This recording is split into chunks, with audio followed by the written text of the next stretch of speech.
नमस्कार विद्यार्थी मित्रांनो, आज आपण इयत्ता 5वीची प्रथम सत्र परीक्षेची प्रश्नपत्रिका सोडवत आहोत। प्रश्न पहिला ए, योग्य पर्याय निवडून विधाने पूर्ण करा।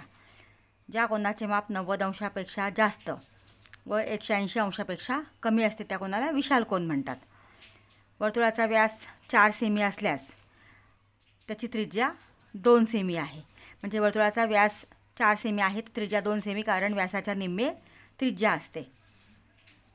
तिसरं, टिंबटिंब ही संयुक्त संख्या आहे।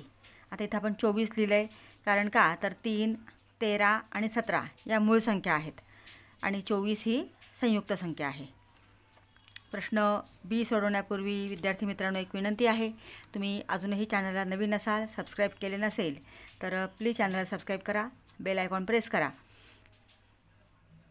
प्रश्न बी, पुढील आकृतीतील वर्तुळाचा ओ हा केंद्रबिंदू आहे।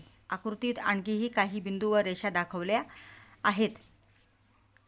या वर्तुळातील त्रिज्या, व्यास व जीवा ओळखा व त्यांची नावे लिहा। आता हा ओ वर्तुळाचा केंद्रबिंदू आहे आणि आपल्याला पहिल्यांदा विचारले त्रिज्या। तर वर्तुळाचा केंद्रबिंदू आणि वर्तुळावरील कोणताही बिंदू जोडणाऱ्या रेषाखंडाला त्रिज्या म्हणतात। म्हणून ओ बी, रेख ओ सी, रेख ओ ए आणि रेख ओ डी या त्रिज्या आहेत। कोणत्याही तुम्ही 1, 2 लिहू शकता। व्यास, आता व्यास म्हणजे हा जीवाच असते, सर्वात मोठी जीवा असते। जी जीवा वर्तुळ केंद्रातून जाते तिला व्यास असे म्हणतात। म्हणजे वर्तुळ केंद्रातून जाणारे कोणत्या रेषा आहेत बघा, ए बी आणि सी डी, म्हणजे व्यास ए बी आणि व्यास सी डी आहेत। जीवा, जीवा सी ई।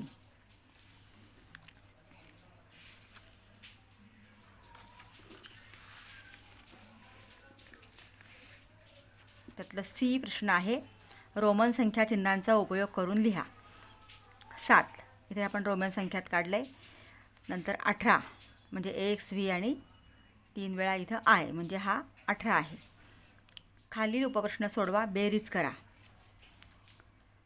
पहिले गणित 24,12,636 अधिक 23,19,058। तर इथं आपण ही बेरीज केलेली आहे। याचं उत्तर येत आहे 47,31,694। फक्त बेरीज करताना एकक खाली एकक, दशक खाली दशक, शतक खाली शतक याप्रमाणे व्यवस्थित संख्या लिहून बेरीज करायची आहे। नंतर पुढचा प्रश्न आहे, 10 ने विभाज्य असणाऱ्या 3 अंकी 4 संख्या लिहा।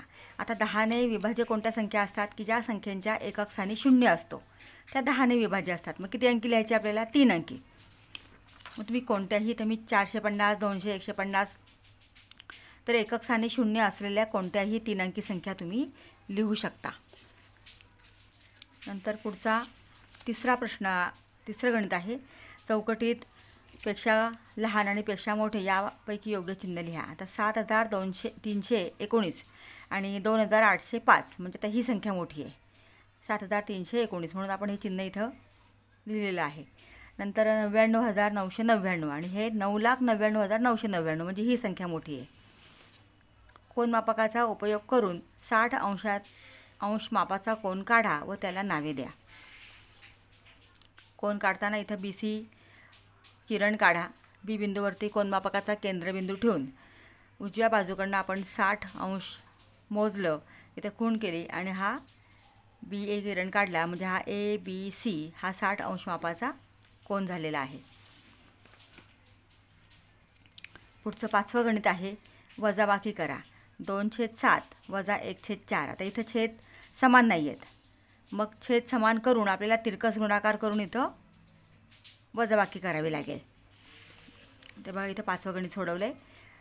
2 × 4 वजा, आता 2 × 4 फक्त अंशस्थानी तिरकस गुणाकार, दोन्ही छेदस्थानी छेदांचा गुणाकार असतो। 7 × 4 7 × 4 वजा 1 × 7, 2 × 4 1 × 7 इथं अंशस्थानी तिरकस गुणाकार, छेदस्थानी दोन्ही छेदांचा गुणाकार, 4 × 8 आणि 7 × 28, 7 × 7 7 × 28 छेद समान झाले, म्हणून आपण 1 छेद लिहिला। 8 वजा 7 म्हणजे 1/28 उत्तर आलेलं आहे।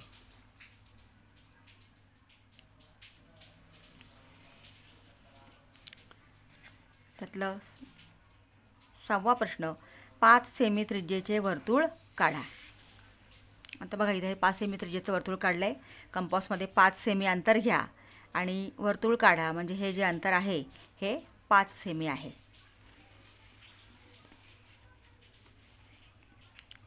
पुढील संख्या आंतरराष्ट्रीय संख्या चिन्हात लिहा. म्हणजे आपल्याला रोमन संख्या चिन्हात दिलं आहे. आता हे 10 आणि हे 5, 15, 2 म्हणजे हे 7 आहेत. मग 10 आणि 7 17. आता इथं 10 आणि 10 म्हणजे हे 20 आहेत. इथं 10 अधिक 10 याप्रमाणे आपण हे उदाहरण सोडवून याची आपण आंतरराष्ट्रीय संख्या कोणती आहे ते काढू शकतो. आता पुढचं शेवटचं गणित आहे यातलं. एका वर्षी एका कंपनीने 44,730 स्कूटर्स तयार केल्या. दुसऱ्या वर्षी 43,150 स्कूटर्स तयार केल्या. तर कंपनीने पहिल्या वर्षी किती जास्त स्कूटर्स तयार केल्या? पहिल्या वर्षी जास्त केल्या आहे, दुसऱ्या वर्षी कमी केल्या आहे, ते किती जास्त केल्या आहे त्यासाठी आपल्याला वजाबाकी करावी लागेल. म्हणून 44,730 वजा 43,150 ही वजाबाकी आलेली आहे 1,580. म्हणजे कंपनीने पहिल्या वर्षी 1,580 जास्त स्कूटर्स तयार केल्या.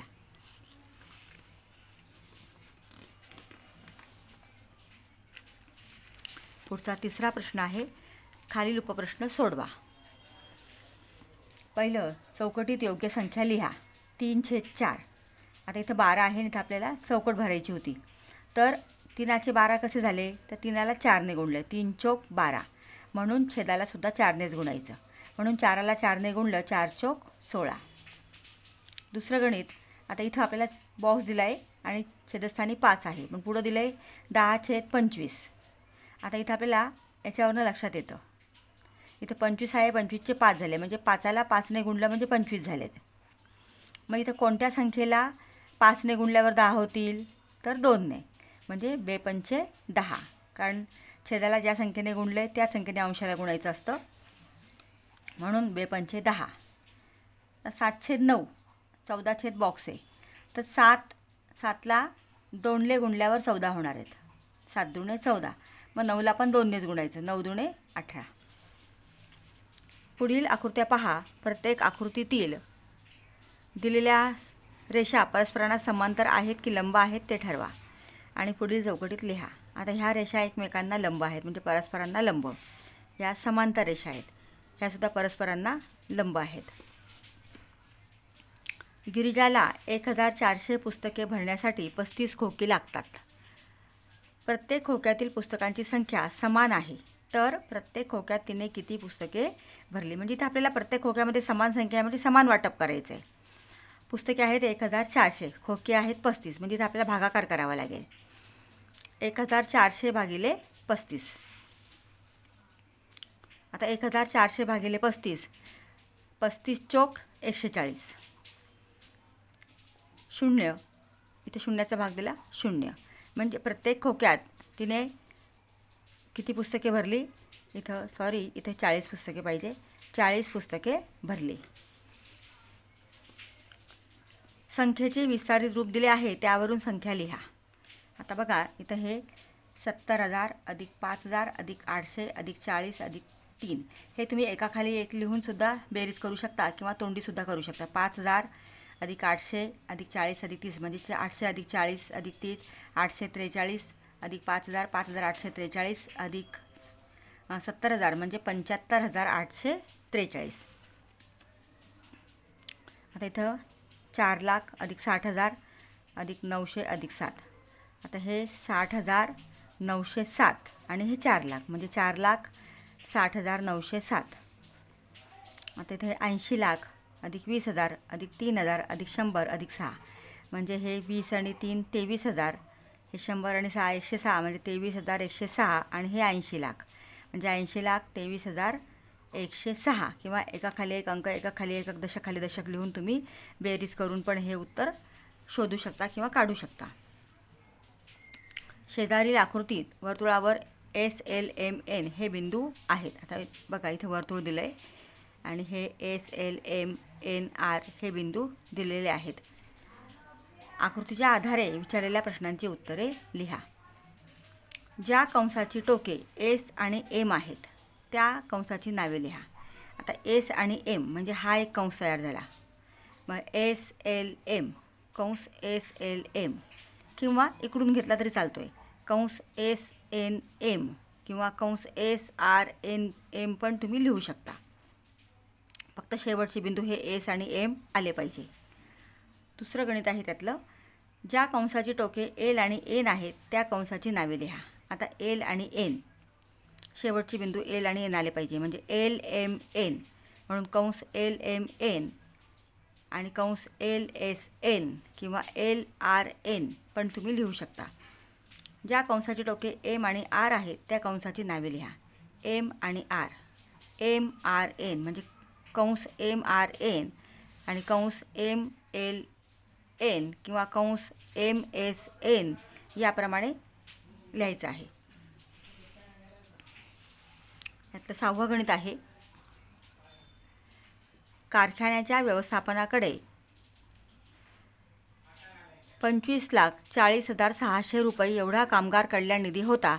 त्यातील 12,37,865 रुपये वैद्यकीय खर्च केले.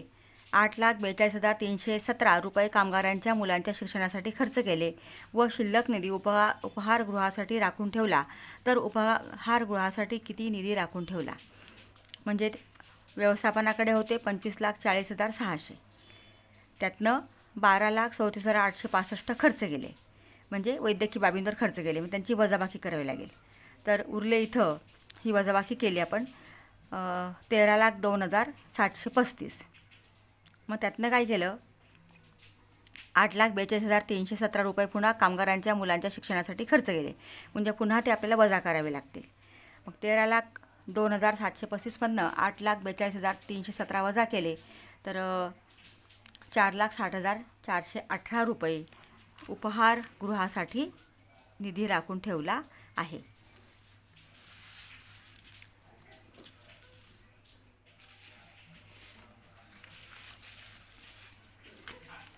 चौथा प्रश्न, दिलेल्या संख्येतील अंकांचे स्थान व त्यांची किंमत लिहा. संख्या दिली आहे 7,82,899 आणि या सगळ्या अंकांचं इथं आपल्याला विचारलेलं जे आहे ते लिहायचं आहे. आता इथं अंक दिलेत, इथं स्थान आणि इथं स्थानिक किंमत. आता 7, त्याचं स्थान आहे लक्ष, म्हणजे 7 लक्ष, स्थानिक किंमत किती झाली 7 लक्ष, ही तुम्ही अंकात लिहायची आहे. नंतर 8 दशहजार स्थान आहे, एकक, दशक, शतक, हजार, दशहजार, म्हणजे किंमत स्थानिक किंमत आहे 80,000. 2 2,000, इथं एकक, दशक, शतक, हजार, म्हणजे हे 2,000. 8 शतक म्हणजे 800.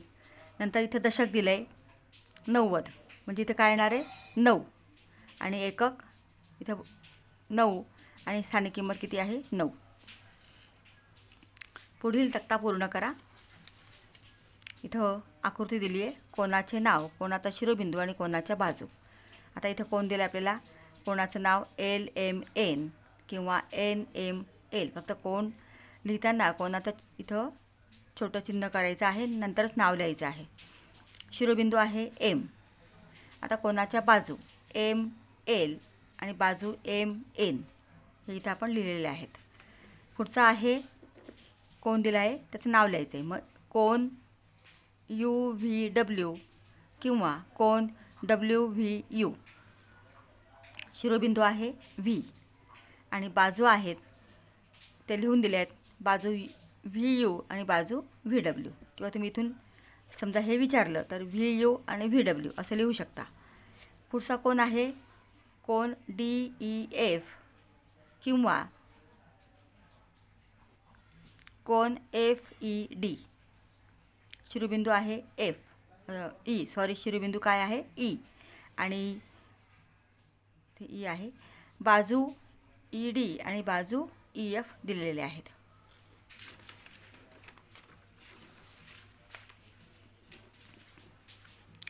एका सोसायटीतील 14 कुटुंबांनी मिळून गव्हाची प्रत्येकी 98 किलोग्रॅम वजनाची 8 पोती आणली. त्यातील गहू त्या सर्व कुटुंबांनी समान वाटून घेतला तर प्रत्येक कुटुंबाच्या वाट्याला किती किलोग्रॅम गहू आला. आता 98 किलोग्रॅमचं 1 पोतं अशी 8 पोती आणली म्हणजे आपल्याला एकूण गहू काढण्यासाठी इथे आपल्याला गुणाकार करावा लागेल. म्हणजे 98 गुणिले 8 इथे गुणाकार केला आपण 784 किलोग्रॅम एकूण गहू येतो आहे. तो किती कुटुंबांमध्ये वाटून घेतला तर 14 म्हणून भागिले 14. 14 पंचे 70. 8मधनं 0 गेले, 8 7मधनं 0 गेले, 7मधनं 7 गेले 0, वरून घेतला 4. 14 सक 84 म्हणजे प्रत्येक कुटुंबाला 56 किलोग्रॅम गहू मिळणार आहे किंवा आला आहे. यातलं शेवटचं गणित आहे. तक्त्यात काही संख्या दिल्या आहेत त्या संख्यांचे सर्व विभाजक लिहा. आता विभाजक म्हणजे काय की ज्या संख्येने पूर्ण भाग जातो, दिलेल्या संख्येला पूर्ण भाग जातो त्यांना विभाजक म्हणतात. आता 5, 5ला एकाने भाग जातो, 5ने भाग जातो, 5 1 5. आता 18, 18ला एकाने म्हणजे कोणत्या पाड्यात आहेत हे आपल्याला शोधायचं आहे. तर 2च्या पाड्यात आहेत 2 9 18, 3 सक 18, 6 9 7 3 18 आणि 9 2 18 आणि 18 1 18. 22ला 1 2 11 आणि 22 आणि 25ला 1 5 आणि 25ने पूर्ण भाग जातो. याप्रमाणे विद्यार्थी मित्रांनो प्रश्नपत्रिका आपण सोडवली आहे. प्रश्नपत्रिकेची रिव्हिजन करा, प्रश्नपत्रिका सोडवा. व्हिडिओ आवडला असेल तर लाईक करा आणि आपल्या मित्रांना शेअर करा. थँक्यू.